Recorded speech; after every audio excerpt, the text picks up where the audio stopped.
the judge could decide to say, hey, house arrest or even jail. It could. How do you face what that could look? I'm okay with it. I saw one of my lawyers the other day on television saying, oh, no, you don't want to do that to the president. I said, you don't beg for anything. You just, the way it is. That was an excerpt from an interview that former President Donald Trump just did today.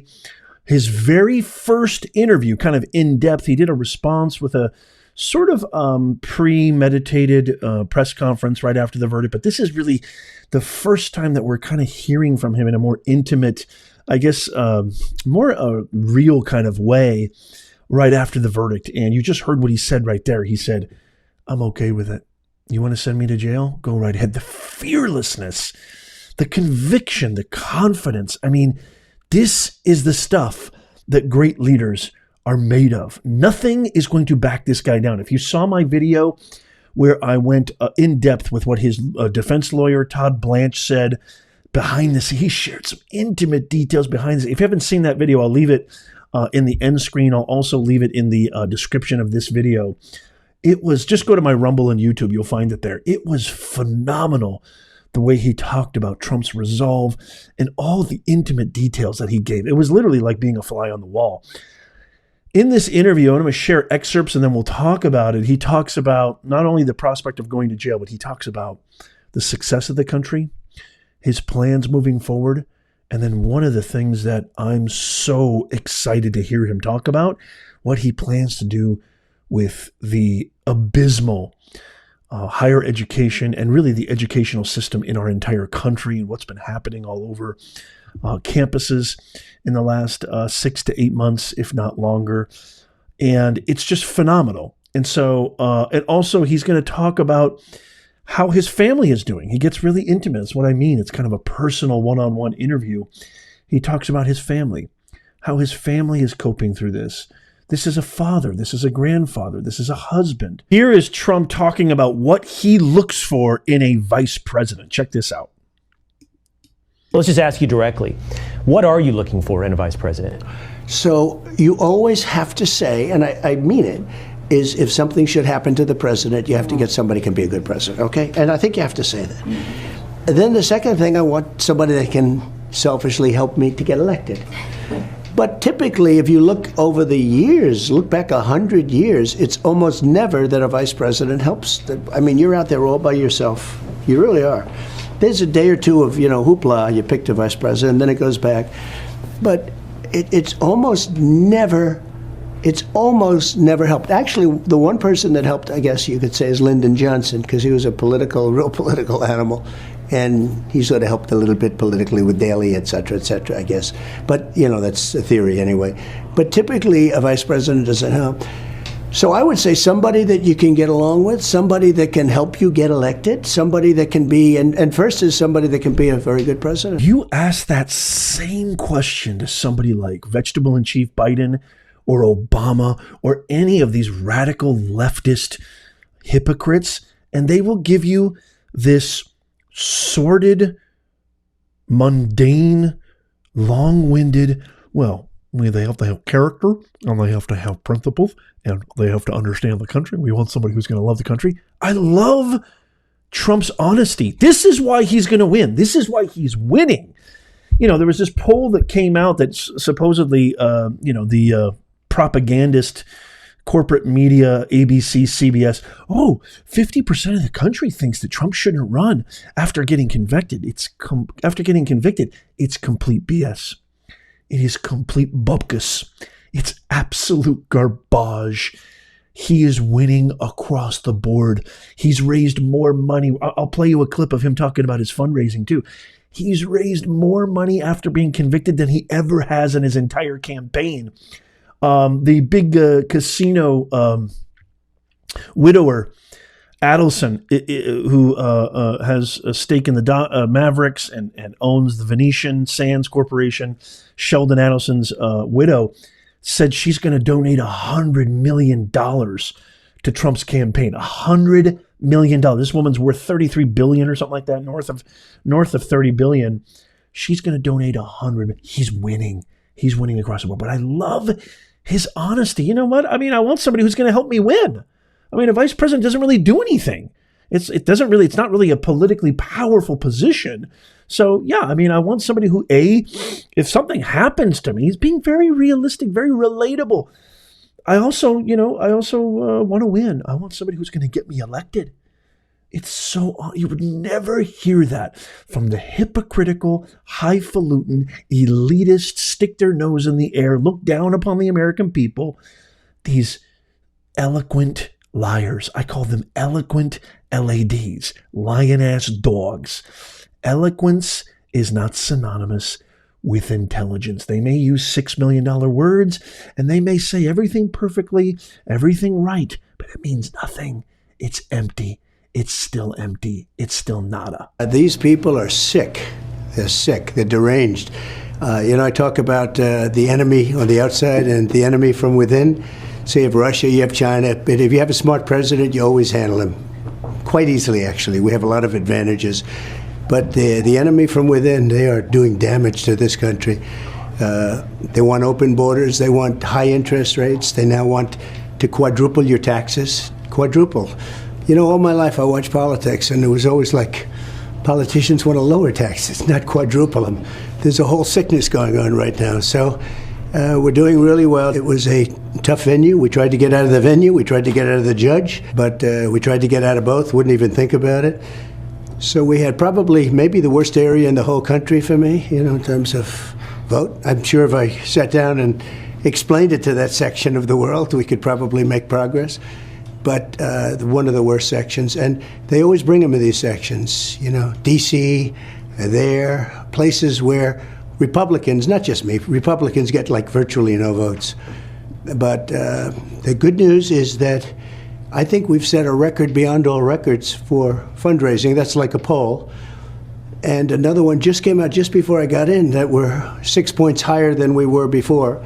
So I don't know if that holds up. I mean, I'm just not sure. But people get it. It's a scam. And it's been great from the beginning. And now I'm leading. I think I'm leading over this guy that can't put two sentences together, that's destroying our country. Look, he's the worst president in the history of this country. And he's a danger to the country. And, they have misinformation. Donald Trump is a threat to democracy. It's just words. He doesn't even know what it means.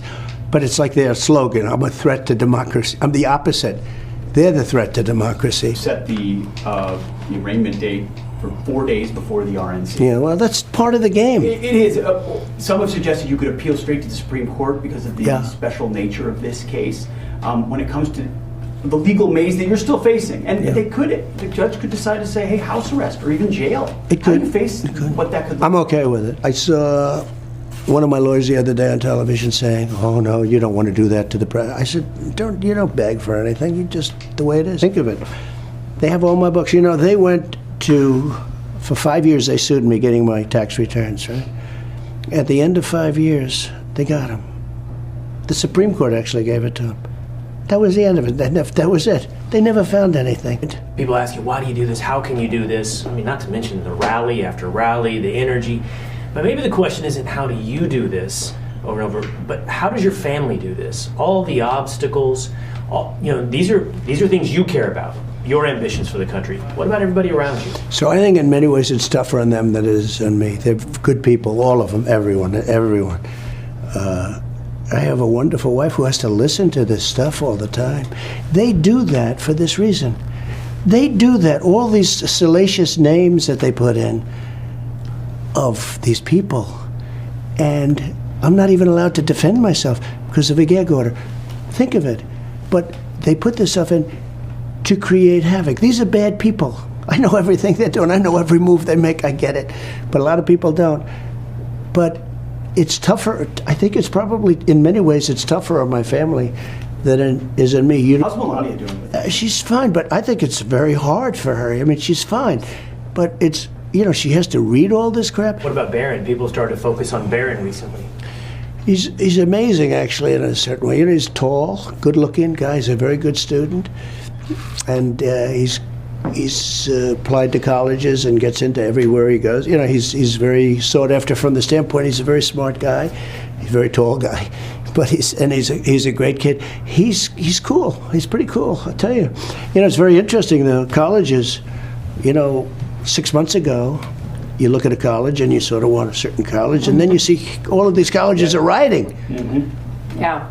Yeah. And maybe you want to go to a different kind of a college, because there's plenty of colleges that we also like that are different and they don't riot. I love when he says, I know what they're doing. I know everything. I know how they play the game. I know who these people are. These are really, really bad people. I reflect that sentiment so powerfully and so viscerally on a personal level, professional level. I've worked with these people. It's the same academicians that look down on everybody beneath them. Their egos and their hubris are unmatched. You could find the most narcissistic hedge fund manager in Wall Street. It doesn't even come close to these despots, these demagogues, this cult of elitists. They look down on everyone. They think everybody's beneath them. They think nobody knows anything that they know. They know what's best for us. They know what's best for the country. They know what's best for education, for social issues, for the economy. They don't know jack. I'm telling you right now, everything that they put forward, every policy, every program, every initiative, everything that they put forward is gain that they get. It is personal self-gain only. And for some reason, they've equated self-absorption, sociopathic behavior, narcissistic behavior with the good of the country. I don't know how they connected those two, but they've conflated those two concepts. What's good for them must be good for everybody else. The tax cuts, the social issues, the reforms, the border, everything that's good for us is good for everybody else. It's just not true. The American people are fed up. The American people can't get groceries. The American people can't pay their rent. The American people have to work 3-4 jobs plus 5 side hustles just to be able to feed their kids, just to be able to put a roof over their head. The economy's awful. I can't take my kids on a road trip because gas prices are out of control. The American people are not stupid. You heard what the president said. People are fed up. They're smart. They know it's a scam. Now, check out what he says about the Department of Education. And I also, before we cut to that clip, I really feel for what he says about his family, about Melania coming after your kids. It's just awful. And you can really sense that it deeply, deeply wounds him. It deeply hurts him, but he's being strong for all of us. He's being strong for everyone. He's not giving up the fight. There isn't a lack of positivity. There isn't a lack of resolve. There isn't a lack of, we're going to take this all the way. There's no lack of fight in him. You got to commend that. You got to give him kudos for that. What do you guys think? I want to hear from you in the comments. What do you think of what he said so far? Do you give him a thumbs up? Give me a thumbs up in the comments. Just a simple emoji, a thumbs up or a thumbs down. I want to hear from you. That's all you need to put. Just give me a thumbs up or a thumbs down in the emoji. Now, he talks about something that's near and dear to my heart. Most of you guys might not know that. I don't just call myself professor for no reason. Even though I've quit that propagandist machine, I was involved in that propagandist machine for a very long time. I tried to do my best to fight it. I got fired from many universities because I didn't follow their curriculum. I didn't follow their brainwashed, radical, extreme curriculum, viewpoints, and a whole bunch of other things. But I'm finally out of that. And, I'm running my businesses now. I'm doing this, my media company, which I believe in more than anything. Listen to what he says about the educational system in our country, and then what his plan is once he gets back in office. Check this out. I'll give you an example. Is it every month? I'll give you mentioned every year. Yeah, you mentioned the kids. So we're going to cut the Department of Education, let it be run locally. We have this end mess. the Department of Education? End Federal Department of it, other Education? than to have a little tiny coordination. It would be nice to make sure that everybody's Small. teaching English. Yeah. Let them learn English, okay? I love this. But no, we're cutting the Department of Education. I was ready to do it before, and then again, the COVID really, if we didn't throw money at that, you would have had a depression. We would have been in a depression. And when I got out, the stock market was higher than when just before COVID came in. So that will be the first thing. That will be the first department. Oh, it's going to happen. That's going to happen immediately. I love it. We're going to do like Department of Interior. There's so many things you can do. 100%. The 100%. That's right. Give it back to the states. Cut this absolute bureaucratic nightmare. It's produced all sorts of people who can't get any jobs, who have no real world applicable skills. I've been saying this for decades. Our educational system is so backwards, it does not map to the real world.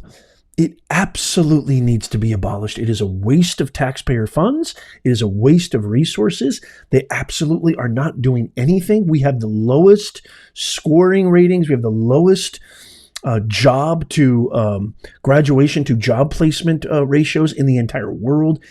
It needs to be completely abolished, completely reformed. And in so many ways, it needs to be handed back down to the states.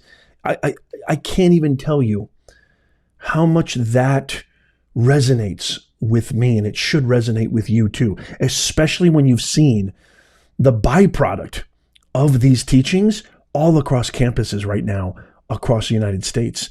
I mean, you've got people burning, you've got these students burning the American flag. You've got these students actually advocating and being on the side of terrorists. Are you joking me right now? Could not agree more. So I really, just to kind of wrap this up, it's really fantastic to hear that the president is not giving up. It's really fantastic to hear that the president still is maintaining his confidence, still maintaining his positive outlook, and he's going to fight this all the way. We still have a long ways away from the convention. We still have a long ways away from the election, although it's going to probably be here like that. Stay tuned. I can't wait to hear what you guys think. What do you think of his response? What do you think of how he's handling this? What do you think of his demeanor, his energy level? What do you think of his ideas, his thoughts, what he says about what happened and what he says moving forward? I would love to hear from you. Let me know in the comments down below. If you made it this far, don't forget to sign up for our free newsletter. Become a Nez Nation Insider. It is our absolutely free newsletter, so you never miss out. It's like your sure-proof, fail-safe way of never missing out. New videos, breaking news, current events that mainstream media doesn't cover, right to your inbox. It's in the pinned comment, show notes, and description. It's absolutely free. Just give us your best email, put it in there, boom, you're in. We don't share your email. We don't share your information. That is not the Nez Nation way. So consider becoming an insider. Check out these videos coming up on the screen right now. Follow, subscribe, and as always, God bless you, and may God bless America. I'll see you soon.